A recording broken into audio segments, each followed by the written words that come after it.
బెంగాల్లో ఒకప్పుడు కమ్యూనిస్టులు number 1, Congress party number 2, BJP ఎక్కడో ఉండేది. ఆ తర్వాత కాంగ్రెస్ నుంచి బయటకు వచ్చినట్టు తృణమూల్ కాంగ్రెస్ అది సెకండ్ ప్లేస్కి వెళ్ళిపోయింది. కాంగ్రెస్ థర్డ్ ప్లేస్కి వెళ్ళింది. బీజేపీ ఫోర్త్ ప్లేస్లోనే ఉండేది. తర్వాత కమ్యూనిస్టులు శాంతం కాలగర్భంలో గెలిచిపోతున్నారు. అక్కడ కాంగ్రెస్ పార్టీ ఆల్రెడీ కాలగర్భంలో గెలిచిపోయింది. ఇప్పుడు అక్కడ ప్రధాన ప్రతిపక్షం BJP. First place Trinamool, second place BJP.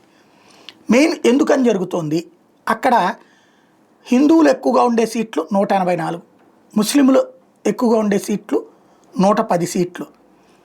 Trinamool Congress 213 గెలిస్తే బీజేపీ అక్కడ 77 గెలిచింది మన 2021లో. హిందువులు ఉన్నటువంటి ప్రాంతంలో బీజేపీకి 50% ఓట్లు వస్తే తృణమూల్కి 48% ఓట్లు వస్తున్నాయి. ఇతరులు 2% ఓట్లు సంపాదిస్తున్నారు. అదే ముస్లింలు ఉన్నటువంటి ప్రాంతంలో బీజేపీకి 0 ఓట్లు వస్తుంటే తృణమూల్కి 98% ఓట్లు వస్తున్నాయి. ఇతరులకు 2% ఓట్లు వస్తున్నాయి. మరి ఎలా సాధ్యమవుతుంది?